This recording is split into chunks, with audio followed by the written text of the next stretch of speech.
talk is going to be live streamed. So if you missed anything, you will see it again on the Silver Star YouTube channel. So without any further delay, a very warm welcome to Alka Pandey, who's going to talk to us about diet. How do we control that diet? Thank you so much for joining us this evening, Alka. The floor is yours. Thank you so much, Mr. Waz. It's a pleasure and a privilege to be here today. I've been just a bit of a background. So I've been a critical care dietitian. I started in ITU just before the COVID, and when COVID happened, initially there were so many deaths with the background of South Asians, and even if they were younger in age, they were suffering because of the comorbidities of diabetes, blood pressure, heart problems. The rate and the incidences of death were more in the South Asians at that point of time, and I was intrigued to find out why and how that was happening. And when I kind of looked at the data, and there was a paper by Dr. Kamlesh Khunti later on, and that kind of made sense that because of all these, in the South Asians, because we are predisposed to this diabetes and metabolic syndrome, we are at a back foot already. So then I thought, why, instead of being reactive and providing solutions afterwards, why not prevent it before and prevent this diabetes so that we don't have to suffer all this? And that's how my thought process started, and that's how I started teaching and more into education and more promoting and doing voluntary work.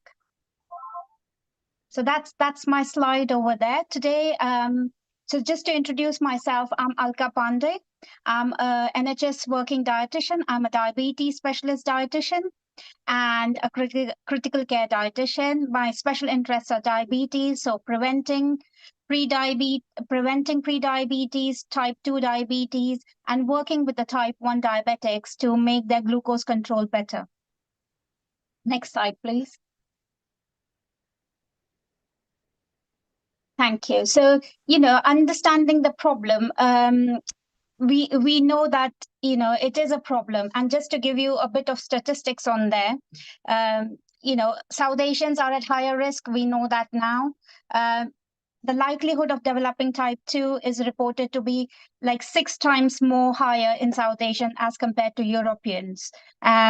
And so that is staggering statistics. And why is that? The picture kind of gives you a bit of an idea as to what could be the factors. There's the first one could be family history. There is a strong connection between that. Being overweight does not help.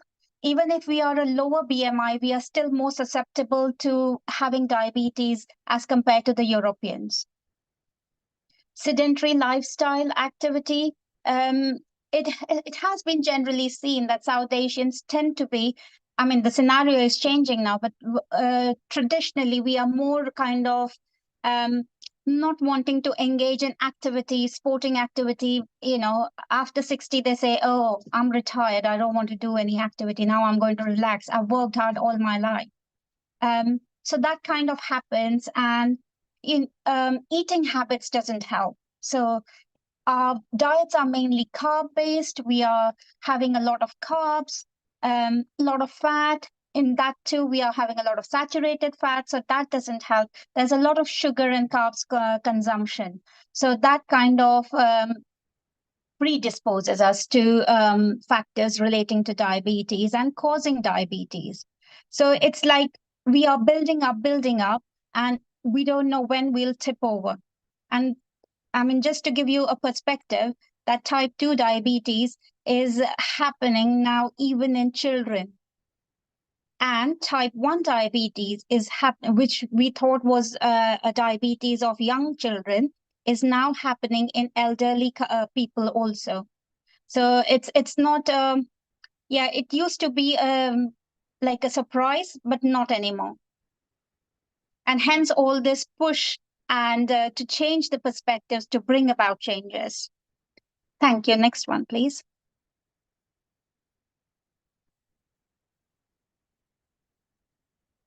we've talked a little bit about this, type 2 diabetes risk factors, and I'm just giving a brief summary of factors over here, but it is the factors for type 1 are very different, factors for type 2 is very different.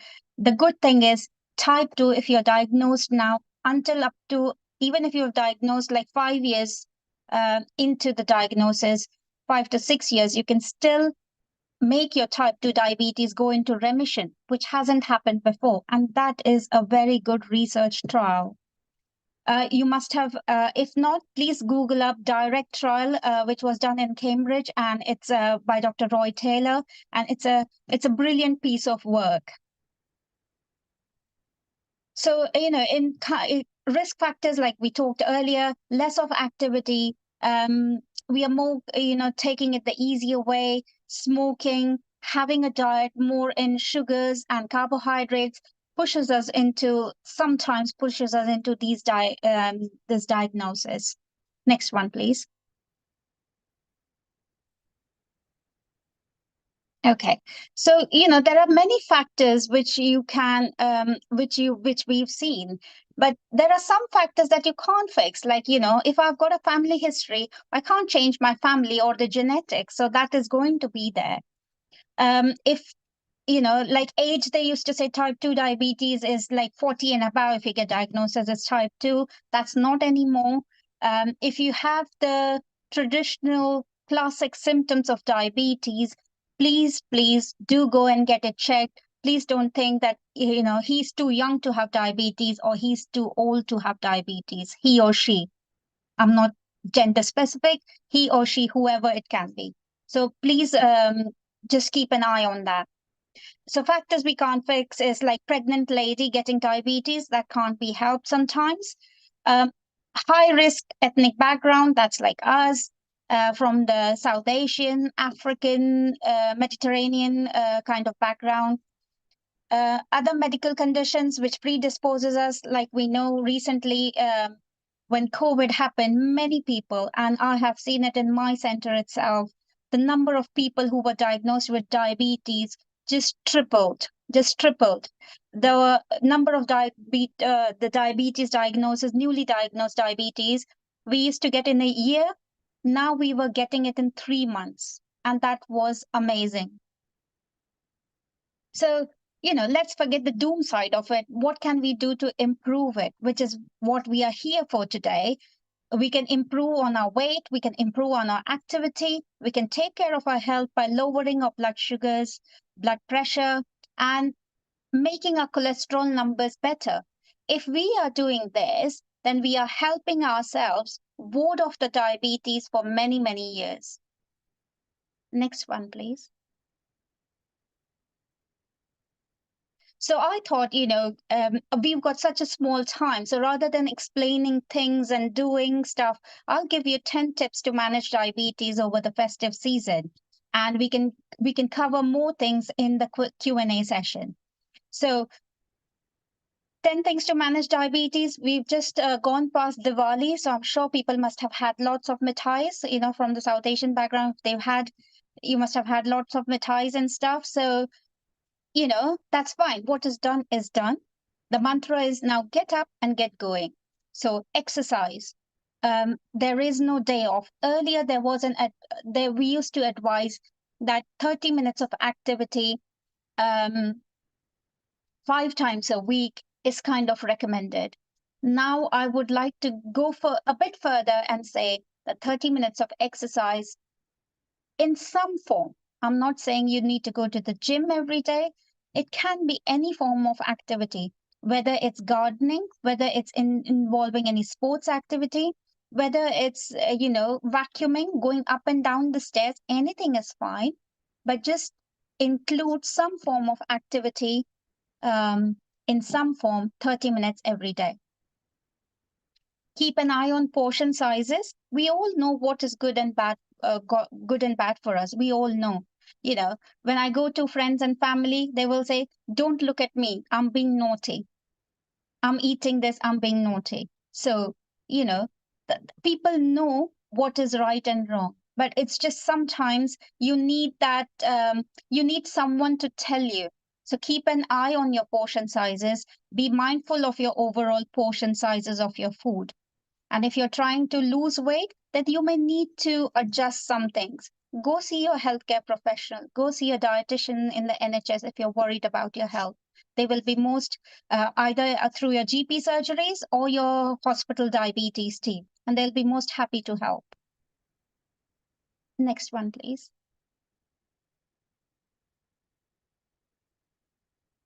Okay, so going on to the next tips for getting our diabetes better. Carbs awareness. Now this is like a half an hour session in itself. So I'll just try and give you a gist of it over here. So carbs awareness is knowing what carbs can push up our blood sugars. How does a carbohydrate react to you? And it is very individual for everyone. It is not the same for everyone. So you need to know what carbs you are eating, what are the different types of carbs, how does it react to you? Okay, so carbs can be in many different forms. It is not just sugar, it is not just our cereals and grains. Of course, it is present in sugary foods and drinks. Of course, it is present in the starchy foods where we eat. So starchy foods is everything that is cereal and grain based. So it can be your, for example, just to give a few examples, it can be your breakfast cereal, breads, rice, pasta, noodles, quinoa, bulgur wheat, couscous, millets, everything is carbs. But if you are having the whole grain version of it, that is much better because it gets digested slowly and the blood sugar rise from them is slow. So if you're changing the quality of the carbs, if you're changing the quantity, that is called as carbs awareness, just very briefly. All right. The next one is cut the fat. So, I have one slide later on which will show you what I mean by that. Cut the fat. So choosing the right type of fat and even getting the amount right is very, very important. Just because something is good does not mean we should overdo it. It is still fat at the end of the day. 1 gram of fat is still going to give you 9 calories, whether it is different types, saturated fat, polyunsaturated or monounsaturated. It's going to give you the same amount of calories. So just because it is good doesn't mean you overdo it. All right. Get your 5 a day. So we all know 5 a day. That's a mantra. 5 portions of fruit and vegetables we need to get every day. That will help us keep our fiber intake high, and that will help us control our blood sugars better. Combining them with carbs helps us, I'm not sure if people have heard about the Freestyle Libre, but when we see blood sugar spikes on them, we know what the patient has taken, and that shows lesser spikes. So I'm sure some of them here at least would have used the Freestyle Libre. So get your 5 a day. If you have a diagnosis of diabetes, I would say not more than 2 fruits a day, because fruits have got fructose that does send your blood sugars up. On the other hand, vegetables will not push your blood sugars up. So instead of having 5 fruits a day, have a mix of fruits and vegetables. More vegetables will be beneficial. Cut back on salt, very, very important, because most of the salty foods are also high in fat. So if you're cutting down salt, and how can you do that? You can do that by not adding salt to your salads, to your yogurts. Some people even have, in South Asian, some people even put black salt on your fruits and stuff. That is where we are adding up the salt. Even though it is a pinch, we are only allowed 6 grams of salt per day, and that goes way beyond. We are anyways having way beyond if we are including processed foods. So cut back on salt. That helps with the blood pressure, that helps with your heart problems, and that helps with the blood flow. Okay. How much of alcohol? Very important. Christmas is coming. We don't want to overdo alcohol. The government legislations are 14 units of alcohol for men and women per week. It's the same. Earlier, it used to be different, but now it's the same week. But then you cannot collect your you cannot collect your units and then have everything in 1 or 2 days. You need to spread it over at least 3 days. Okay. There's more on alcohol I could talk, but I'm just conscious of the time and I need to take questions. So I'm going to just go to the next one. Eat more beans. Now, beans are a very good source of protein. They have little carbs in them, but they are good sources of protein, especially for vegetarians or vegans. So eat more beans. They add the fiber to your diet. They are adding protein. So include them wherever possible. For just to give you an example, what I do is the leftover dal, I mix it with chickpea flour or besan that we call it, and make it into chilas or pancakes. So that is a very good way of including protein on protein. What about sugar? If you've got diabetes, sugar is better avoided. Okay, sugar can be present in many different forms. It is not just white and brown sugar or demerara sugar. There's sugar in honey. People who take honey, sometimes in South Asians, when a person is newly diagnosed with diabetes, they say, okay, don't eat sugar, but you can take honey, you can take dates, or you can take jaggery. I'm sorry to disappoint you all. That is not recommended by dietitians because it will push up your blood sugars. Okay. The last one, I cannot undermine the importance of hydrating well. Okay. Hydration is very, very important for your diabetes, for your blood pressure, for your heart health. Okay. Doesn't have to be, you all have heard that we need to take at least 2.5 liters of fluid per day. Now, I say fluid, I don't say water, because this also includes any, like teas and coffees that you might be having, any milk that you might be having, any squashes that you might be having. Doesn't have to be plain water. Some people don't like plain water. That's fine. Like Mr. Vass said, he's added a lemon to it. So he's done a very good thing, for his goal, he's added that vitamin C in, he's added a flavor in, and he's more likely to have that today. So, you can choose your flavors. I like cucumber, so I add cucumber to my water. I can add lemon to my water. Some people like strawberry. Make your own infusion. You don't even need to have, those fancy bottles or jugs. Just make it at home. Save some money. Next one, please.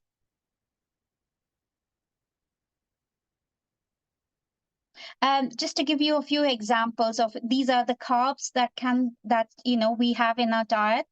I'm not saying everyone has everything, but some of them. All right. Next one, please. I'm going to run through these slides because these are just examples. I've included this slide just to show you that, instead of on the left-hand side, you can see the samosas being baked in there. So instead of frying, we can bake them. The chicken drumsticks and stuff, you can make it, you can roast it, you can grill it rather than frying it. Nowadays, you've got the air fryer, so use your air fryer if you can. Use your instant pots and make the preparation and organization and making food a bit more easier for yourself. Thank you. Next one, please.